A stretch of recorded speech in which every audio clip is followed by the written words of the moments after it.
Inovação, segurança, programação, tecnologia, desenvolvimento. Começa aqui. Let's begin. DevSecOps. DevSecOps. O seu podcast de segurança em tecnologia.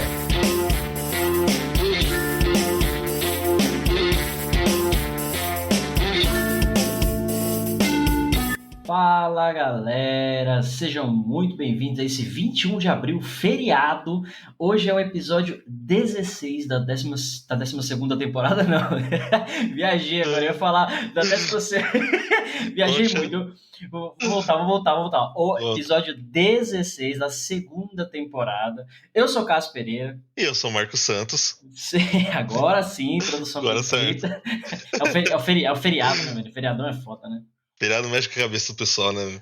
Complicado. Cabeça, todo mundo descansando, enfim. Bom, gente, episódio de hoje, todo mundo tem medo de vulnerabilidade. Todo mundo tem medo, mas ninguém quer arrumar, ninguém quer resolver, né? Mas a verdade é que todo mundo tem medo.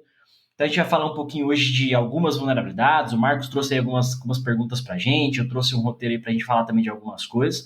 E o episódio de hoje é exatamente isso, é focar em vulnerabilidades, explicar algumas tecnicamente, né, o impacto e tal, enfim, vamos ver o que o nosso menino Marcos preparou pra gente.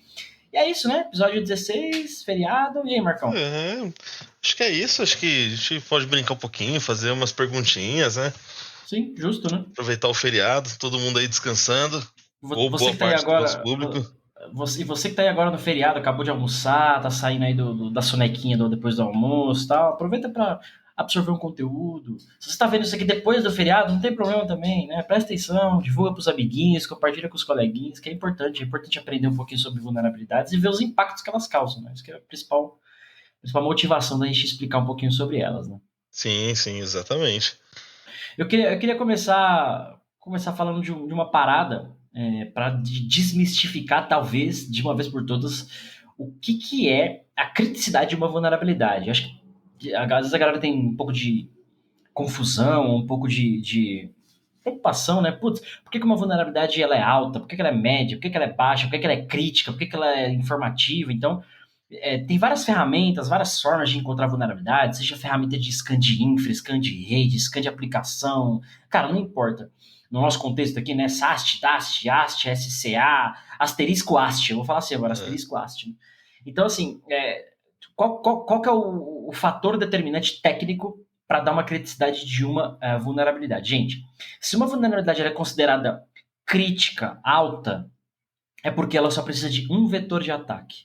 Ou seja, diretamente, aquela vulnerabilidade foi encontrada diretamente, por exemplo, no formulário de uma aplicação, né, algo do tipo que o atacante só precisa de um vetor, daquele único vetor para fazer o ataque para explorar aquela vulnerabilidade. Tá? Então, por isso que ela é considerada autocrítica, do ponto de vista técnico, tá? Ou daquele scan, daquela ferramenta. A vulnerabilidade ela é considerada média quando ela precisa de 2 vetores de ataque. Por exemplo, e aí eu posso falar um pouquinho mais de detalhe dela ao longo do episódio, o heap inspection. O que é o heap inspection? Quando você tem strings na memória com informação sensível. Então, se você fizer um dump dessa memória, você vai conseguir acesso a essas strings, esses valores na memória da máquina. Só que ela é uma vulnerabilidade média. Por quê? Se você está falando de uma aplicação web, esse servidor, essa máquina, essa memória vai estar numa cloud, vai estar numa virtual machine, ou num servidor físico, mas ela vai estar em algum lugar. Para que o atacante, para chegar lá nesse lugar, nessa máquina, ele precisa de um primeiro vetor, chegar na rede, chegar à máquina, ter acesso físico à máquina, um acesso remoto, enfim. Mas ele precisa de um primeiro vetor. O segundo vetor é conseguir fazer o dump da memória para chegar nesses dados. Então, o fato de ter que conseguir um primeiro vetor depois do segundo vetor de ataque, isso classifica a vulnerabilidade como média. Não quer dizer que ela é impossível, não quer dizer que ela é menos crítica, ou não quer dizer que ela é menos importante. Só quer dizer que ela é mais difícil de ser executada. Só isso. Mas o mais difícil é a gente estar lidando com hacker, né? Com pessoas que têm autoconhecimento técnico. Tá? E uma vulnerabilidade ela é considerada baixa quando ela tem pelo menos 3 vetores de ataque. Putz, acesso à rede, acesso à máquina, acesso específico de um login e uma senha, né, um escalar privilégio, assim por diante. Então, é mais ou menos esse o contexto para introduzir nosso episódio de hoje, para falar de vulnerabilidade. Por que uma vulnerabilidade é alta, média e baixa? Às vezes a gente vê num relatório, vê num reporte, vê numa auditoria, não entende, né, por que aquilo por que é daquela forma, mas tecnicamente falando é exatamente isso. O que pode acontecer e acontece muitas vezes algumas ferramentas te falam, essa vulnerabilidade aqui ela é crítica, né? Ela é alta. E aí você pode olhar aquilo e para o teu contexto de negócio, por mais crítico que seja, mais fácil que ela seja de ser executada do ponto de vista técnico, o impacto que ela pode causar para o seu negócio pode não ser tão significativo. Então você tem a liberdade, né, algumas ferramentas permitem isso, ou no seu próprio processo de gestão de vulnerabilidades, que você a classifique como média. Então você reduz a criticidade dela. Ou uma vulnerabilidade que seja média, tecnicamente, mas que se acontece no teu ambiente, o impacto é muito grande. Então você pode subir a criticidade dela para considerar ela como alta, e aí você priorizar, né, o tempo de correção, SLA de correção, enfim. Mas só para introduzir o episódio, Marcão, já começa a fazer suas perguntas, dá essa overview para a galera do porquê a vulnerabilidade é alta, média, baixa, enfim. Não, perfeito. Acho que você conseguiu explicar bem. Acho que deu um overview pra galera saber o que é um vetor, 2 vetores, 3 vetores de ataque e saber como funciona dentro da ferramenta, né? Como que ele separa essa criticidade. Cara, a primeira pergunta que tem é bem simples e acho que você vai conseguir matar muito rápido. Por que o pessoal prefere usar o ASP Top 10 do que o PCI? Qual que é a diferença dos dois aí? Boa pergunta. Eu acho. Aí tem 2 pontos, né? Às vezes, quando a galera escolhe isso, tanto o PCI quanto o ASP, o SANS, dentre outros, são meio que guias, vamos dizer assim. Sim. No caso do PCI, especificamente, ele acaba sendo uma certificação. Então, aí para empresas que têm número de cartão de crédito, ou transacionam cartão de crédito, eu não sei a regra exata, mas enfim, para quem transaciona número de cartão de crédito ou pagamentos, vamos dizer assim, essa galera precisa ser PCI compliance. Então, se ele quer ser certificado, o negócio dele depende disso. Então, ele não tem opção. Vou escolher o ASP. Não, ele vai ter que fazer o PCI. Ele tem que estar compliance com o PCI. O que é estar compliance? Vamos supor, das 800 mil regras que tem lá no PCI, ou normas, uma delas é a seguinte. Para você trafegar o número de cartão de crédito, né, a informação de pagamento de um lugar para o outro, tem que utilizar uma criptografia. Então você precisa pegar essa norma e cumprir ela. Qual criptografia você vai usar, qual algoritmo, implementar isso de ponta a ponta nessa transação. É isso que você tem que fazer. Então o PCI não é uma escolha, ele é uma certificação para as empresas que, né, precisam fazer, normalmente elas são obrigadas, né, as que transacionam e parte de pagamento e tal, então elas têm que ser PCI compliance. Não só na aplicação, mas a norma PCI é um negócio bem grande e tem várias coisas a serem cumpridas aí, a nível de rede, a nível de processo e tal. No caso do OASP, o OASP é mais como um guia, né? Então a comunidade do OASP ao redor do mundo desenvolve o OASP Top 10, como você deu como exemplo, cada 3, 4 anos, para montar ali, com base nos reportes das empresas, os top 10 ataques de aplicações web, aplicações APIs, mobile, enfim, eles colocaram até outros projetos juntos. Então é um guia, a galera fala assim, putz, eu quero começar a colocar segurança na minha empresa. Que problemas eu corrijo primeiro? Quais vulnerabilidades eu vou corrigir primeiro? Então o ASP Top 10 é um guia. Cara, esses top 10 são os que mais acontecem no mundo. Se você resolvê-los, né, ou fazer um scan com essas vulnerabilidades, garantir que você não tem isso, você está, né, de certo modo, protegido. O grande problema, e aí, erros de principiantes, né? O ASP Top 10, o ASP Top 10 ele vai te limitar, porque às vezes a empresa ela não busca mais, não busca informação, conhecimento, ela faz o quê? Eu já não tem nenhuma vulnerabilidade ao ASP Top 10 na minha aplicação. Fiz aqui o scan, bonitinho, não tem nenhum Top 10. Beleza, só que não existe só 10 vulnerabilidades. Existem centenas, milhares de vulnerabilidades diferentes. Tanto em aplicação, quanto em infra, rede, etc, etc. Então o ASP Top 10 ele é um guia, ele é um norte para você começar. Assim como o SANS Top 25, os top 25 erros ou vulnerabilidades de aplicações também. Então são guias do que mais acontece, os maiores problemas que você, não tá errado, você já tem que começar por ali. Eu diria que é um belo começo para quem não faz segurança. Mas não limite-se a isso. O RIP Inspection, por exemplo, é uma das vulnerabilidades mais comuns e não está no ASP Top 10, por exemplo. Então, acho que são tanto o PCI, aí tem a questão da certificação. Você pode não precisar, mas querer ser PCI compliance, não tem problema nenhum. Assim como a norma ISO 27 mil e tantas lá, fala que várias coisas. Você não é obrigado. Você quer tirar a certificação ISO, aí você tem que ser compliance. Você não quer tirar a certificação, mas você pode seguir o guia e adotar essas boas práticas. Então, e aí, voltando para o ASP Top 10, acho que é isso, cara. Você pode ter ferramentas, scans, etc., que você seta lá para o ASP Top 10 e você garante que você vai buscar só aquelas 10 vulnerabilidades e que você quer corrigir elas primeiro. E depois você vai elevando o seu nível de maturidade. Acho que começa com o ASP Top 10 e depois você vai elevando o nível de maturidade. Não, top, bem legal. Bem interessante essa parte aí. E era uma das perguntas que eu ia fazer, né? Por que parar no num top 10? Por que não continuar além do 10, né? Aí entra algumas questões. A primeira é o ASP Top 10, o SANS Top 25, dentre outros, tá, gente? Eu tô falando pelo menos dos mais comuns aqui. São guias, né? Guias e literalmente uma norma ali, uma pequena norma para você começar a fazer algumas coisas. Mas não tem o guia da RIP Inspection, não tem o guia do APT, você vai sofrer um ataque direcionado para sua empresa. Não tem o guia do insider, o cara que está dentro da sua empresa que vai vai causar um ataque, vai te causar um dano. Então, não tem guia para tudo. Você tem algumas normas, algumas coisas que te ajudam. E as pessoas ficam buscando, muita gente fica buscando resposta para tudo, mas às vezes não tem. Então, eu trabalhei uma das empresas que eu trabalhei como segurança, Application Security, a gente não tinha nenhum problema de OWASP Top 10, quase nenhum problema de OWASP Top 10. Todas as vulnerabilidades e problemas que a gente tinha eram de fraude. Fraude das mais variadas formas, tanto de processo, quanto de pessoas, quanto de problemas sistêmicos, né, ou próprias vulnerabilidades em aplicações, mas não necessariamente no Top 10. Então lá, eu, praticamente cada dia descobri uma forma nova de ataque internamente e tinha que desenvolver uma mecânica de defesa nova ou monitoramento novo para mitigar aquele problema. Então, o erro tá aí. As pessoas param no top 10 porque, tô resolvido, é só 10 vulnerabilidades. Não é. E aí, o segundo erro, quer buscar um outro guia, cadê o top 100 agora? Cadê o top 1000? Não existe e é impossível existir, eu diria. Mas, aí que entra o papel do cara de segurança. O cara do Application Security, alguém de cibersegurança, arquiteto de segurança, enfim. Esses papéis estão aí, essas pessoas estudaram, as pessoas têm a experiência, etc, etc. Para trazer o conhecimento das devidas proteções que precisam ser feitas acerca de todas as ameaças, ou da maioria das ameaças. Não todas, porque todas é impossível de novo, né? Aquela história, não existe segurança 100%. Então, acho que... Eu não sei por que as pessoas param. Eu diria que às vezes elas ficam buscando resposta e não tem o guia do ASP Top 100, Top 1000, e o Top 10 resolve, ou pelo menos um pedaço. E aí o cara já fala que tá fazendo segurança, mas na verdade ele só tá protegido contra 10 problemas, não contra 1000. Sim. E aí, aproveitando a onda das vacinas e doenças, a porra toda que a gente tá vivendo aí, exatamente, puta, saiu aí a vacina do corona... Aliás, todos nós, pelo menos eu, né? Eu tomei tudo que é vacina enquanto criança. Tétano, rubéola, cachumba, a porra toda. Mas não tinha do corona, não tinha da gripe, não tinha, sei lá, trocentas outras doenças que existem.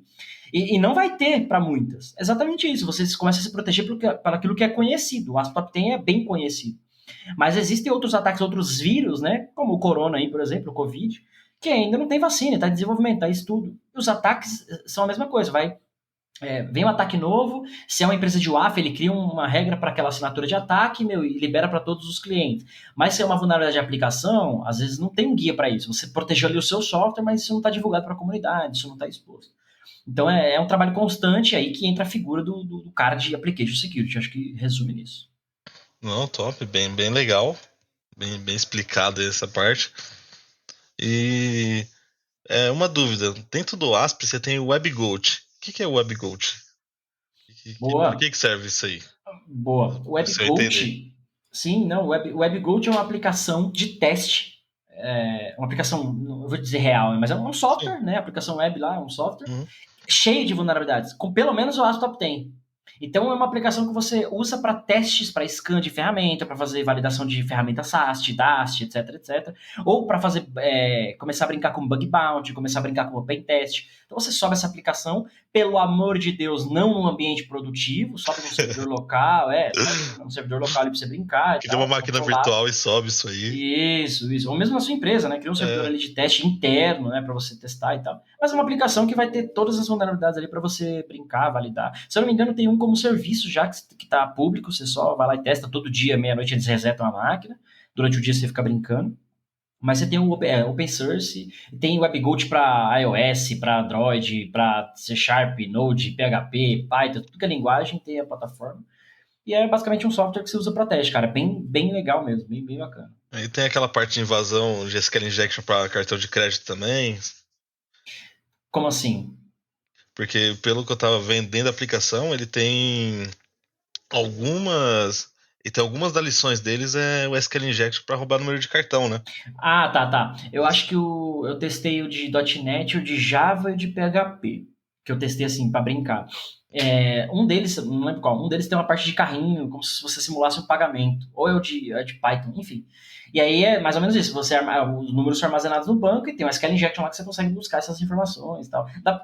Muita gente começa a fazer bug bounty. Para quem não sabe, bug bounty é você caçar bugs, né, vulnerabilidades e ganhar dinheiro por isso com as empresas e tal. Aliás, muita gente vive só disso, é bem legal. Sim. Então, esse cara tem tudo isso. Você consegue testar, treinar, enfim, é bem legal. Bem legal, bem bacana. E SQL Injection é o básico, é o que mais tem lá, mas tem todas as outras vulnerabilidades. Já voltando para isso, o que você entende com cross-site scripting? Cara, cross-site scripting, fala aí, é uma do ASP, né? É uma dos WASP também, né? Tá ali junto com o cross-site e o XSS, né?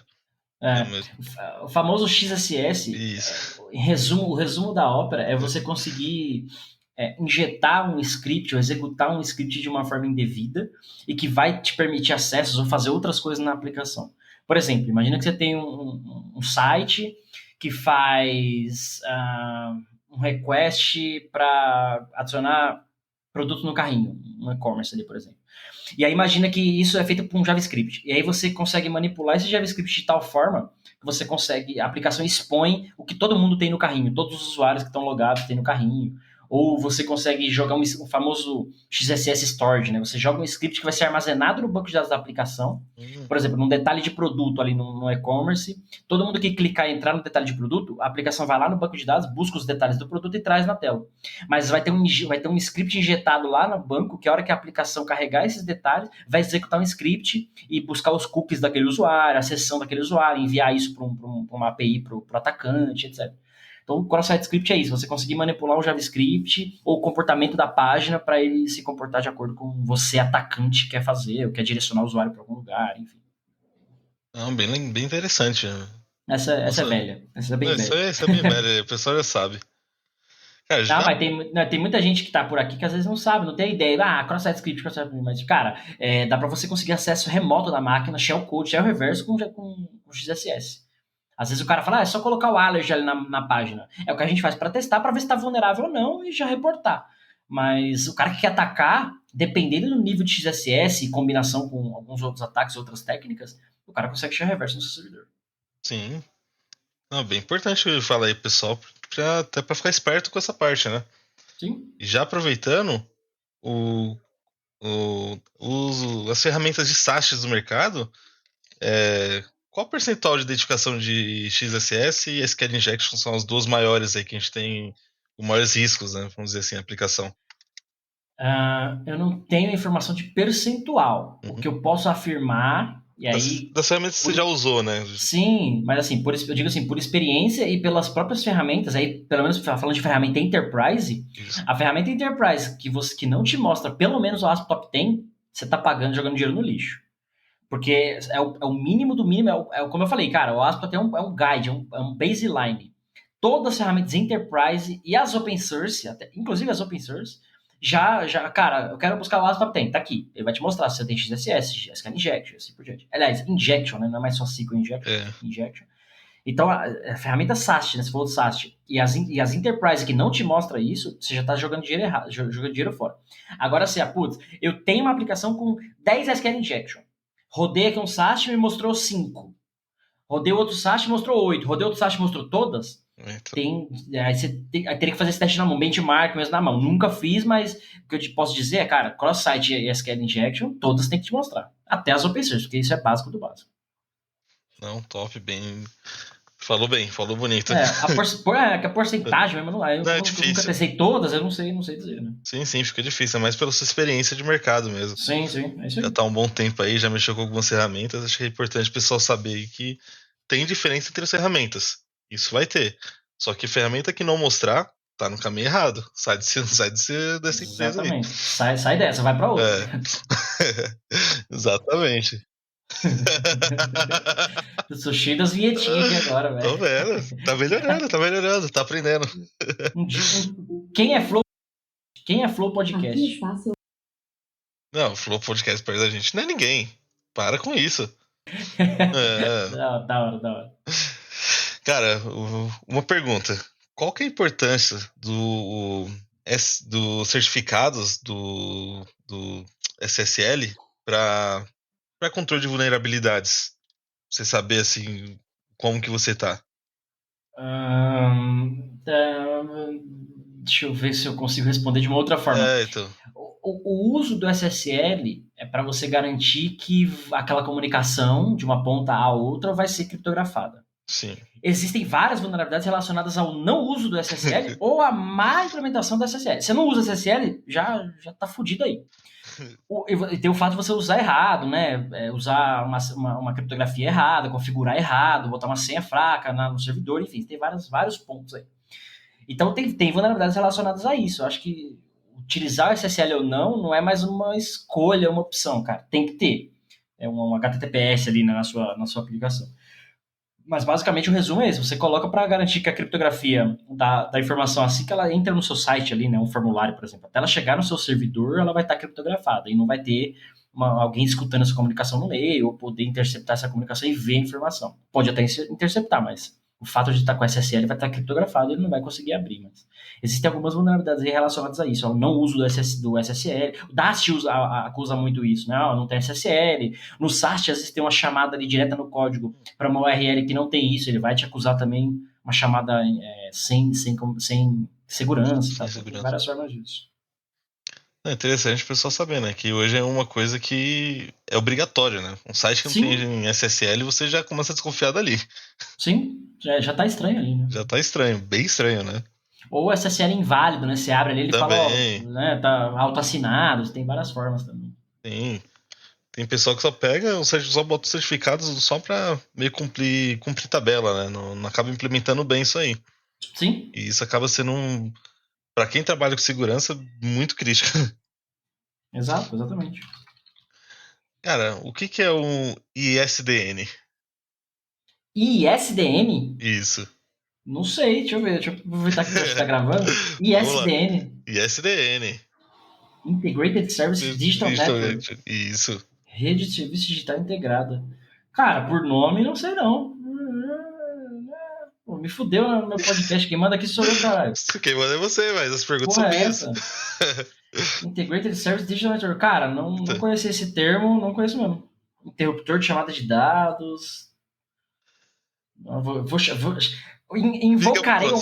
Invocarei o mestre da network em alguns episódios próximos aí para ele responder essa pergunta. Não faço ideia.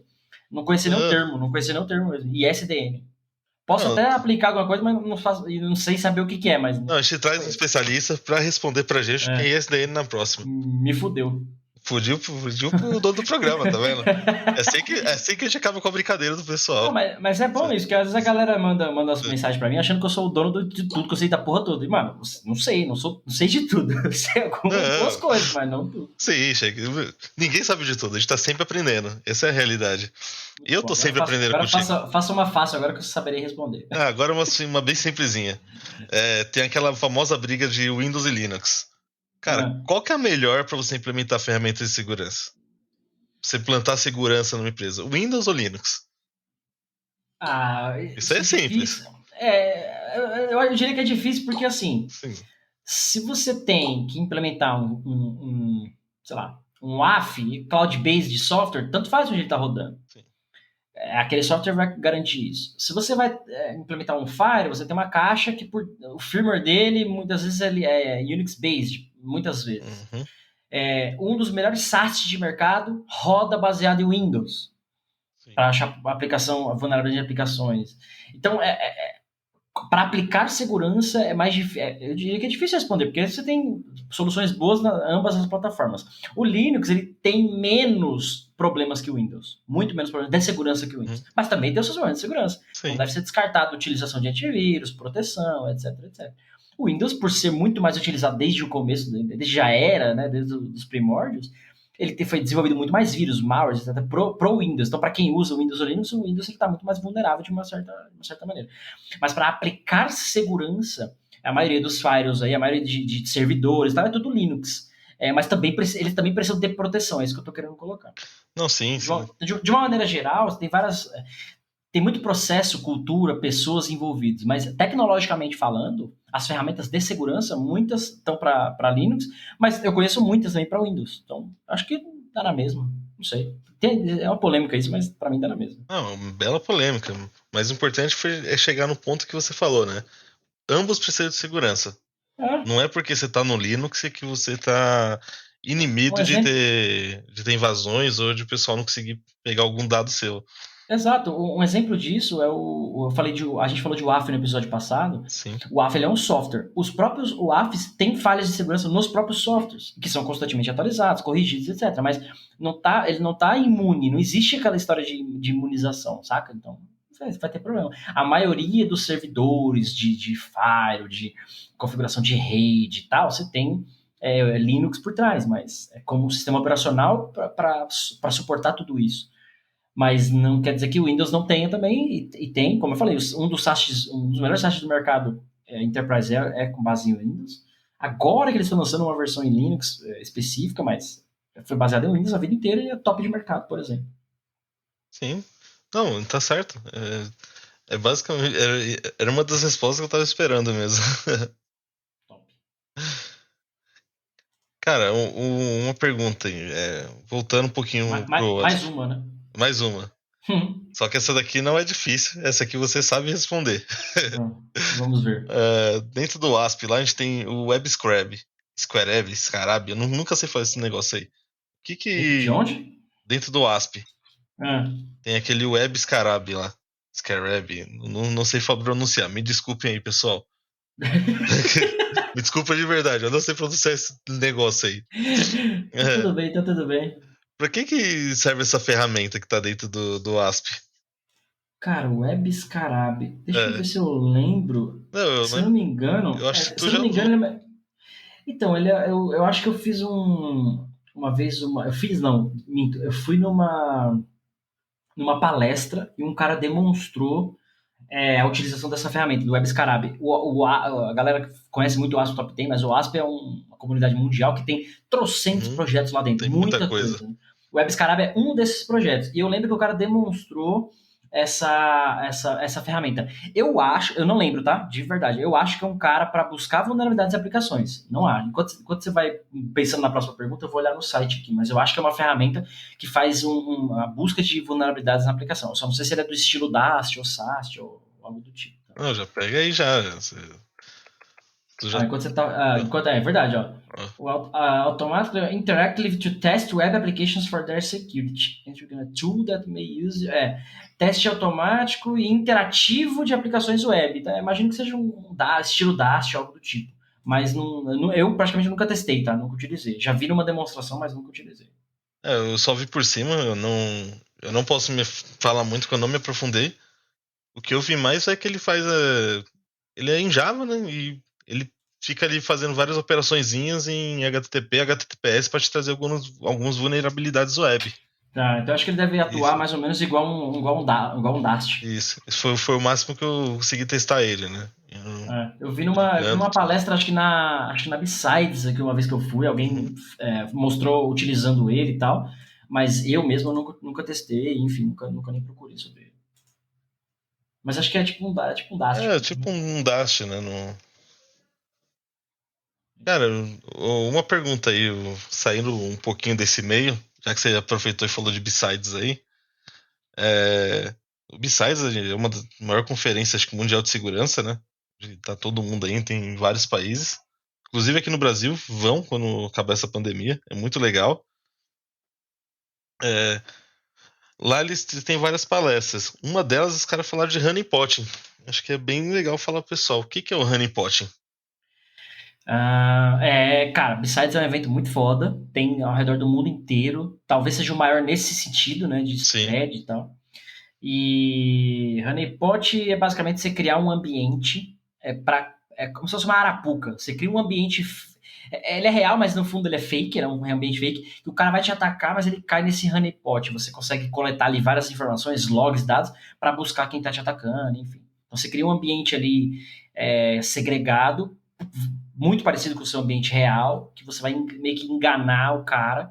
o atacante para você coletar, na verdade, várias informações dele, saber como é o ataque, para pesquisa, desenvolvimento de ferramentas e tal, ou também para forense, né? E chegar na pessoa que está te causando aquele ataque e tal. Dá pra gente fazer um episódio sobre isso aqui. Tem um grande conhecido aí, famoso Jefferson Macedo, que já participou aqui do podcast com a gente, junto com o Eric, pra gente falar de forense. Ele tem umas pesquisas sobre honeypot, a gente pode fazer Eu acho que seria interessante trazer o Gerson aí pra gente falar só de honeypot. Eu vou, enquanto você tá pensando nas próximas perguntas aí, eu queria falar de algumas vulnerabilidades em detalhes aqui, ó. Manda bala. Trouxe pelo menos 2 ou 3 aqui, e uma que eu queria falar, uma que eu comecei falando, que é o RIP Inspection, que é uma das vulnerabilidades mais... Cara, praticamente toda aplicação que você tem ali, usuário e senha, e joga isso numa string, você já tá com RIP Inspection. Acabou aí. Porque, de novo, informação sensível armazenada na memória da máquina, a string, pelo menos em Java, C Sharp, algumas linguagens, ela é imutável. Você pode sobrescrever o valor que ele vai declarar uma por trás, ele declara uma variável nova e armazena esse valor. Então, isso vai estar lá na memória. Só quem fizer um dump da memória vai ter essas informações. Então, RIP Inspection, praticamente todo mundo está vulnerável e você corrige isso usando a tipagem específica da sua linguagem lá. Hashmap não, tem protected string, etc. Para algumas linguagens, você consegue já... Ele já armazena criptografado, já armazena seu seguro. Outra que eu queria falar chama log forgery. Log forging ou log forgery. Mas basicamente o que é isso? É forjar logs. Por que isso é uma vulnerabilidade? Se você pega o código de uma aplicação, muitas vezes o log de uma aplicação, o log de uma transação, o cara logou, o cara clicou no botão tal, o usuário, os dados foram salvos, sabe esse tipo de log, né, de rastro? Muitas vezes tá feito direto na aplicação isso. E esse log, muitas vezes ele está suscetível a parâmetros. Então, de acordo com o parâmetro enviado, algo que chegou de entrada naquela aplicação, é utilizado como complemento dessa informação no log. O que isso pode causar? A forja do log. Então, se algum atacante está criando um ataque, ele está te atacando de alguma maneira, e ele descobre essa vulnerabilidade, o que ele vai fazer? Ele vai sujar o seu log. Ele consegue basicamente escrever no seu log as informações que ele quer. Então, ele pode escrever no seu log requests com IP fake, com IP de outra pessoa para incriminar outra pessoa, com requisições que não aconteceram. Então, log forging você consegue sujar o log, basicamente, de uma aplicação, né, de uma infraestrutura, e aí você vai fazer uma forense, uma investigação depois, os logs estão sujos, né? Basicamente, o que está ali não é verdade. Então, log forging é uma vulnerabilidade pouco conhecida, que praticamente, de novo... Todo mundo que coloca lá, usa Log4j, Log4net, alguma lib aí de log e parametriza isso com dados de input da aplicação, está vulnerável de fato. E aí, basicamente, você tem que corrigir isso, não permitindo que as informações de fora vão direto para o log. Você tem que tratar isso de alguma forma. Só abrindo um adendo, eu acho que eu já fui vítima disso aí, tá? Porque eu faço muito isso. Parabéns! Parabéns! Isso aí, vocês não estão sozinhos, pessoal. Foi o que eu falei, eu sou novo na área de segurança, então cometi muito esse crime.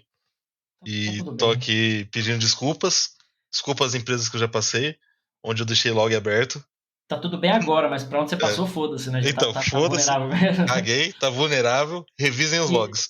E olha só, essa é uma vulnerabilidade que você linka com outras. Se você grava o log num banco de dados, por exemplo, e tá suscetível a log forging, quer dizer que você pega informações do input e grava no log, você também tá suscetível a SQL injection, porque se isso acessa um banco, você pode fazer um injection lá.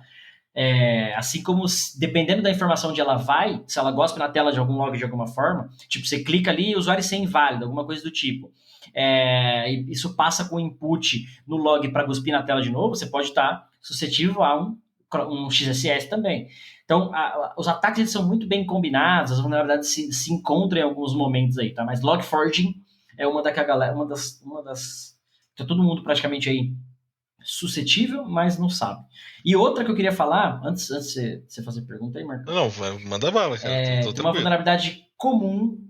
Na verdade, ela não é tão comum, mas ela vai, sei lá, de cada 10 aplicações, 3, 4 tem essa vulnerabilidade. Que é password no comentário, ou senhas nos comentários. Às vezes tem comentário de código com alguma informação sensível no próprio comentário. Uma senha, uma chave, um endpoint de produção, sabe, coisas do tipo. O cara testou em produção, deixou o código comentado e botou o código de desenvolvimento, alguma coisa do tipo. que está ali, e aí você tem informação sensível nos comentários do código. Isso, de novo, é uma vulnerabilidade baixa até, porque você precisa ter acesso à rede interna da empresa, considerando que esse código está num repositório, né?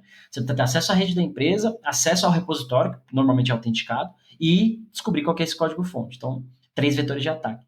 Mas quem tem acesso ao repositório vai ter acesso a essas informações lá. Ou, se está compilado na aplicação em algum momento, alguém tem que ter acesso a um servidor que, por sua vez, acessa esse código e descompilar esse código. Então, de novo, 3 vetores de ataque, é uma vulnerabilidade baixa, mas password incomment é algo quase comum, 3, 4 a cada 10 aí que eu já vi tem comentários no código com informação sensível. Não só a senha, tá? Mas informação sensível de uma maneira geral. Então, 3 vulnerabilidades aí: Log4j, password incomment e... Qual foi a outra primeira que eu falei? Heap inspection. 3 vulnerabilidades aí, média e baixas, que é legal todo mundo ficar aware aí, ciente, tenha conhecimento, começa a buscar isso no seu código, porque com certeza você tem, e você tem que corrigir, tem que arrumar isso de alguma maneira. Password no código aí, com comentário, eu já fiz muito, tá? Não vou me inibir. Não vou me inibir. Tá achando que eu troquei o Rodrigo por um pior, hein, gente? Manda aí nos comentários depois o que vocês acham. Não vou me inibir, fiz muito isso. Tava testando a porra da aplicação, falei, porra, não vou ficar toda hora botando num cofre aqui pra ficar buscando. Vou só comentar uma linha e descomentava, vou testar. Que é outra vulnerabilidade, hard-coded credentials. Isso. Olha só, o password incomment é comentários com informação sensível. O hard-coded credentials é chumbado no próprio código usuário e senha. Que se você chumbou usando string, você já tá com heap inspection também. Olha só. Eu já caguei todo o rolê já, por isso que eu falo, peço desculpa pra quem eu já passei aí. Uma linha de... Olha só, gente. Não, mas olha que legal isso, cara. Uma linha de código, 3 vulnerabilidades. Porque é hard-coded credentials, heap inspection e pode ser, se você estiver usando isso pra logar, log4j.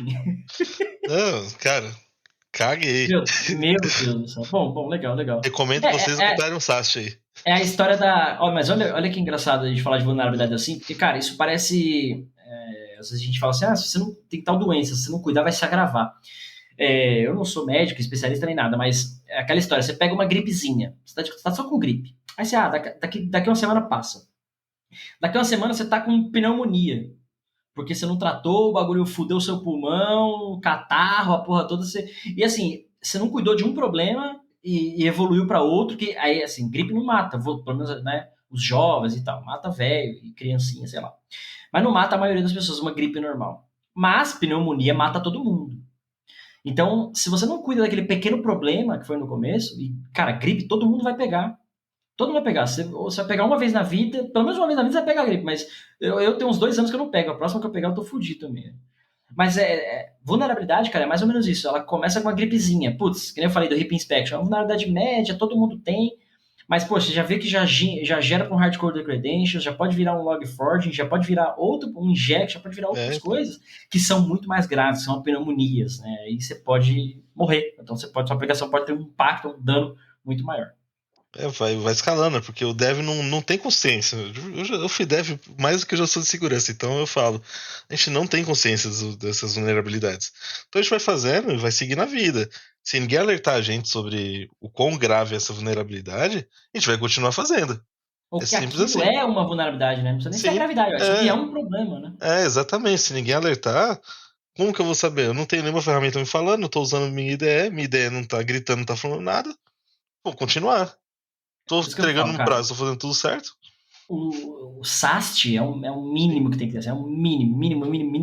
Porque muita gente desenvolve sem ter esse conhecimento. É o mínimo para você começar a procurar problemas e buscar corrigi-los. Aí você vai alinhar isso com uma estratégia de DevSecOps, vai alinhar isso com treinamento para a equipe, vai alinhar isso com cultura, com modelagem de ameaça para você construir aplicações mais seguras. Você vai usar o SAST ali só para validar, mas em tese todo mundo já está treinado a programar defensivamente. Eu tenho uma palestra que eu falo de programação defensiva, é exatamente sobre isso, cara. Como é que eu programo já sabendo que aquilo que eu não vou gerar uma vulnerabilidade, sabe? Isso é muito legal. Sim, e até aproveitando essa parte aí que a gente tá falando, tem o LGPD também, né? E assim,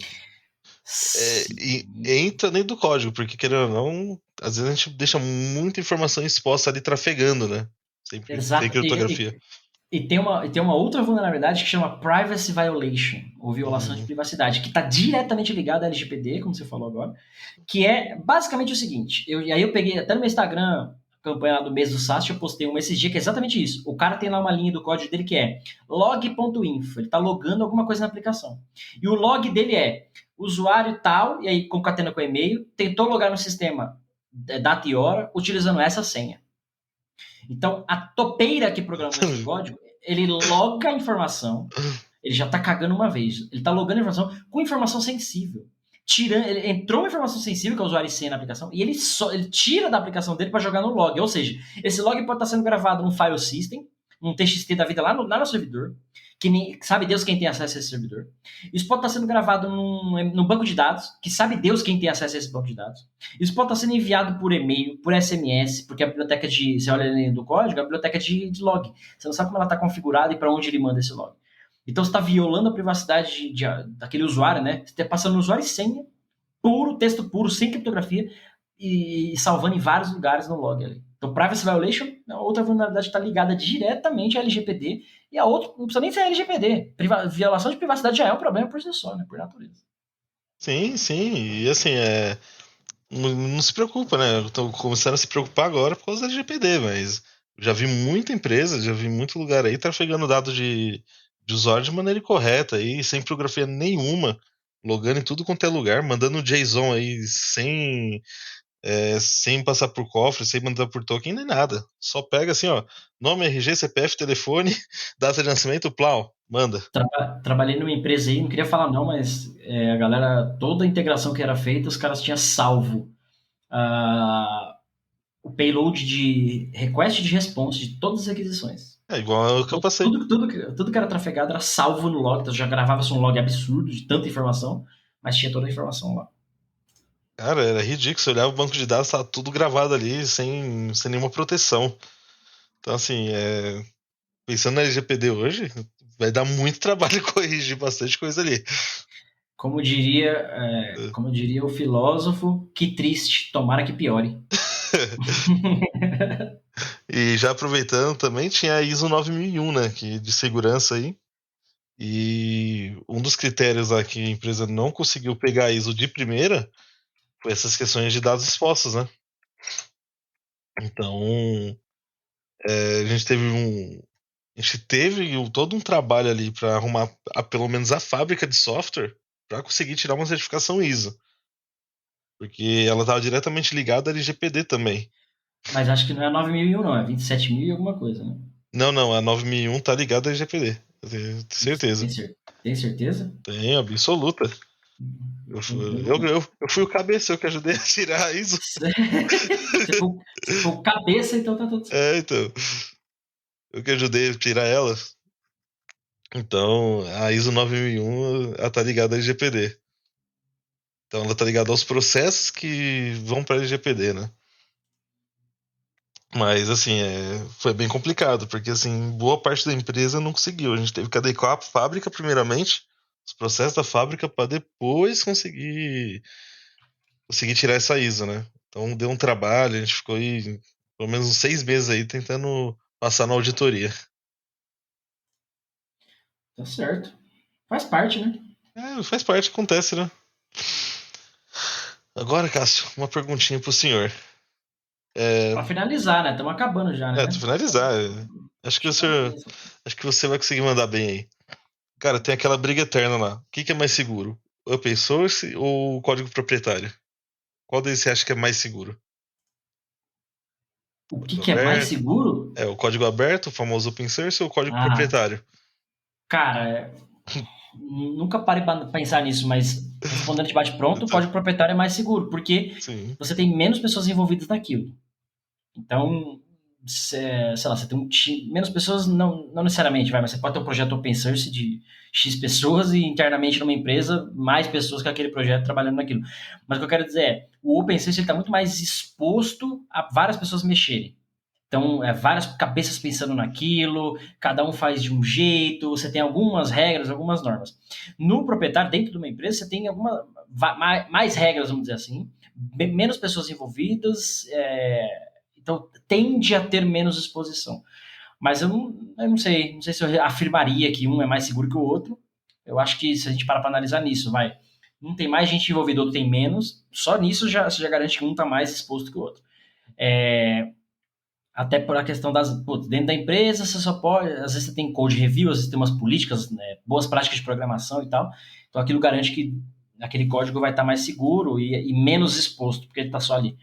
Agora o open source, ele tende, né, de novo, não estou afirmando, mas tende a estar mais inseguro por isso. Por outro lado, tem projetos open source muito bons, que tem várias normas, várias regras de aceitação, ninguém faz pull request lá no código à torta direita, tem validação, tem code review, tem que passar por ferramentas e tal. Então, acho que depende não é se o código ele é open ou não, mas depende das regras impostas para a entrega daquele código.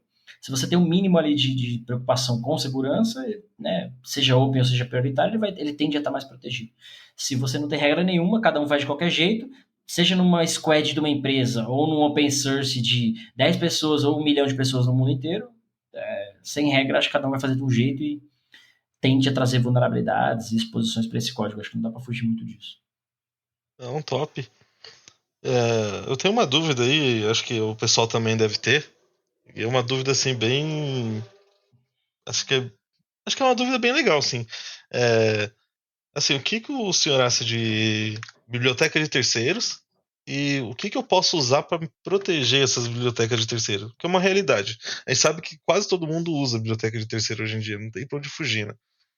Primeiro que senhor é o meu saco, que tá todo enrugado. Segundo... Segundo que biblioteca de terceiro, aí sim é um grande problema, porque, cara, tem estudos aí, dá pra gente buscar uns links depois, que até 70% dos softwares hoje são compostos por bibliotecas de terceiros, open source, etc. Então, basicamente, você baixa uma lib ali, baixa um pacote e utiliza ele. Então, do 100% do código daquele software que você está construindo, 30% é o teu código proprietário, os outros 70% é tudo de lib. Então, dito isso, você está sujeito à vulnerabilidade dessas libs. Então, é o que a gente chama de SCA, Software Composition Analysis. Você tem que olhar, tem que fazer uma gestão, tem que fazer um inventário, tem vários processos aí, mas são ferramentas que vão ajudar a buscar vulnerabilidades nessas bibliotecas. Como são bibliotecas open source e tal, essas vulnerabilidades são reportadas no site oficial, no gerenciador de pacote e tal, e aí vai ter correção, vai ter uma versão nova, enfim. Então essas ferramentas, basicamente, você está usando aqui a biblioteca ABC na versão 1.0. Ele busca em fontes públicas se essa versão dessa biblioteca tem vulnerabilidade reportada. Se tem, ele te avisa, você precisa atualizar essa biblioteca para 1.1, para 1.2, sei lá. Ou se tem vulnerabilidade reportada, mas não tem correção ainda, ele fala, para de usar, troca, sei lá. Então, tem ferramentas de SCA, Software Composition Analysis, que te ajudam com isso. E, de novo, é mais que o SAST, posso estar afirmando loucura aqui, mas SCA tende a ser mais valorizado que SAST até, porque, de novo, se você tem mais de 70% do código é open source, é lib que você usa, né, uma biblioteca e tal, você tem que investir mais no SCA do que no seu próprio SAST, porque tem 30% do seu código. Para mim, olhando como Application Security, as duas ferramentas são indispensáveis num projeto de SDLC. Mas isso aí que você perguntou diretamente é SCA. Tem que olhar para as bibliotecas, tem vulnerabilidade. Cara, é open source, tem vulnerabilidade, tem muita gente testando, muita gente usando. É até bom que a correção também saia rápida, mas você tem que estar monitorando isso, tem que estar olhando para isso, senão você está fodido. Sim, é uma realidade, né? A gente sabe que a maioria das empresas aí, desenvolvedores, usam bastante lib. A gente usa lib para criar... Você vai criar um site hoje, você usa bastante lib também. Então, é uma coisa assim que está bem em evidência. Eu queria saber de você, pelo menos um software open source e alguns enterprises aí para ajudar o pessoal, né? Para ter uma guia. Open source tem da OWASP, o Dependency Check, para fazer SCA, só que eu acho que ele é limitado a Java e C Sharp, eu acho. Dependency Check é um open source. E Enterprise tem o top de mercado, que é o famoso White Source, ou código branco, mas é o White Source. E o Checkmarx SCA, o CXSCA, também é boa Enterprise aí de mercado. Então, acho que tem essas duas, e tem o Dependency Check. E, além do Dependency Check, que é open source, praticamente todos os gerenciadores de pacotes que vocês usam, no Get, o NPM, o pip, né, de cada linguagem aí, você tem uma ferramenta de auditoria que te ajuda com isso. Por exemplo, para projetos Node, se você executar lá um npm audit e dar um enter, ele busca todas essas libs que você usa lá no seu package JSON e busca se tem vulnerabilidade reportada e te avisa ali na sua console. Ó, você tem X bibliotecas, tantas vulneráveis, tantas limpas. Você quer atualizar? Ele já atualiza automático para você. O que ele sabe que vai quebrar o seu código, ele te avisa também. Você pode baixar manual e tal. Então, os gerenciadores de pacote já fazem isso, além das ferramentas aí que te ajudam como um todo no SCA, tá? Então, cara, não tem desculpa para não fazer. Tem que fazer. Não, top. Aliás, a gente tá na fila aí pra gente fazer um episódio só de SCA. Sim, vamos deixar no cronograma e chamar algum convidado para ajudar a gente também, né? Sim, acho que seria legal. Isso. Vamos chamar. E minhas perguntinhas acabaram. Acho que essa era a última aí pra fechar. Muito bom.